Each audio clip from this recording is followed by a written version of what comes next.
Қазақстанда мектеп оқулықтарына жыл сайын бюджет қаражатынан 80 миллиард теңге жұмсалады. Мұндай ақпаратты журналист Михаил Казачков Telegram каналында жариялады. Бір қызығы, қыруар қаражат бір-екі адамның қалтасын қампитуға кетеді екен. Тіпті олар мемлекеттік сатып алудан да еш конкурсыз өтедіміз. Толығырақ Гүлназ Сайлауқызының сюжетінде. Мынау Атамұра баспасының сайтындағы 10-шы сыныпқа арналған алгебра оқулығы. Бағасы 3304 теңге. Мысалға, бір оқушыға осындай бағада 4.90 білім алып шығу үшін 18 оқулық қажет болса, мектепте жалғыз балаға 54 мың теңге жұмсайды. Ал бір сыныптағы 30 баланы түгелдей қамту үшін 1 миллион 620 мың теңге керек екен. Білім алушылар саны 2000-ға жуықтайтын мектептердің шығынын көзіңізге елестете берсеңіз болады. Ал бұл миллиардтар елдегі екі адамның қалтасына кетіп жатқан көрінеді. Екі ғана өнім берушілер бар. Сол мысалы бір Алматы кітап деген, екінші корпорация Атамұра деген.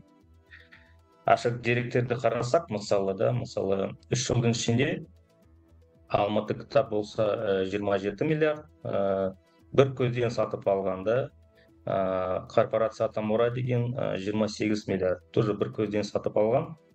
Бірінші орында Астана қаласы білім саласында тапсырыс берушілер жемқорлық пайда табады. Соның ішінде егер адал бәсекелестік болмаса. Бір қызығы, бұл баспалар мемлекеттік сатып алуға еш конкурссыз өтіп кетеді екен. Мамандар саладағы монополияны жойып, басқаларға мүмкіндік беру керек деген алға тартады. Тіпті оқулық жазу ісі де баспаларда. Оның сапасын бақылап жатқан ешкім жоқ. Қара көздеріміздің өзге тілден қазақшаға тікелей аударылған мәтіндерді оқып, бала түгілі ересек адамның өзі түк түсінбей жүргені де содан болар. Баспа толыққанды қазір оқулық жазылады. Мысалы, былай айтқанда, қарапайым тілмен айтқанда, оқулық мемлекет тапсырыс тұтып алудың жолы. Оқулық сапалы болу үшін бір ғана ұйым толыққанды құзырына алу керек.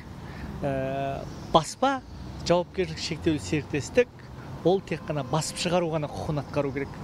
Ол авторлардың ісіне, оқулық жаздыруға араласпау керек. Осы сапасыз оқулықтарды оқу ағарту министрлігінің 4 жылда бір рет жаңартып отыратын заңы тағы бар. Айтуларынша мазмұны өзгеріп, жаңа деректер енгізіледі екен. Бірақ мамандар әр оқулыққа жеке-жеке қарау керек дейді. Өйткені кей оқулықтардың мазмұны өзгермесе де қайта шығарылады. Кейін оны білім басқармалары бюджетте миллиондар емес, миллиардтар бөлдіріп сатып алады. Ал сапалы оқулық жазатындарды республикалық ғылыми практикалық білім мазмұнын сараптау орталығы маңына да жуытпайды деп отыр депутат. Қазіргі таңда жеке меншік ұйымдарды білем. Олар енді баспа деңгейінде емес, бірақ өздерінің дамыту орталықтары бар. Шет мемлекеттің есебін қазақтың дүние танымына, халқымыздың болмысына салып, сол дүние танымдық, мазмұндық өзгерістерге ұшыратып, жасап шыққан азаматтарды білемін.